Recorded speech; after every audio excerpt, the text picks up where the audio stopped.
Caju e formaggio. Avemi due parole in corso. A chi?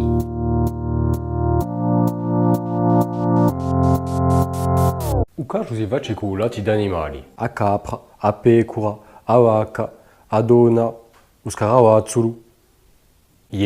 Con lati di scaravazzolo, davvero. Figurati in descrizione.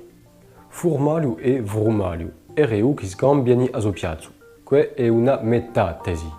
Allora, formaggio viene dalla parola latina formaticus, che è un derivato di forma. A forma è un stampo che da contiene o lati e dà a sua forma a un formaggio. Tanto la parola formaggio è nata innanzi a parola formaggio. A metatesi si fa in francese verso il XV secolo. E forza, formaggio, FRU, non viene mica di una metatesi corsa, ma dalla parola francese, in modo diretto.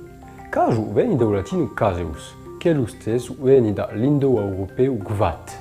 Gvat insegna il fermento, la fermentazione.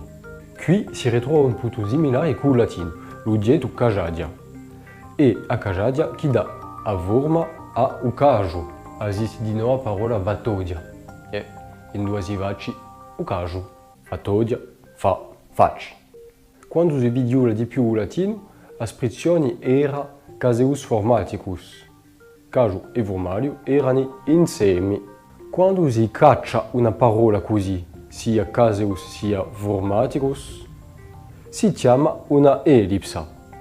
Una ellipsa come in dei libri o a cinema, quando c'è una ellipsa temporale.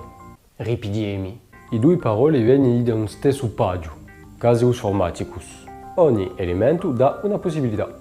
Caseus caju, formaticus formaggio. E noi abbiamo i due parole in corso. Ma ci vuole sapere che queste due parole insegnano di no l'età di un caju. Il formaggio è fresco quando il caju è di più vecchio. E per questo che esistono sempre due parole. Hanno un uso differente. E in altre lingue, come si passa? In italiano è secondo un livello di lingua che si dà a trovare sia formaggio sia caccio. Vi metto tavolone per altre lingue in descrizione. In un tavolone c'è una burluccia, biluccia, vi dico.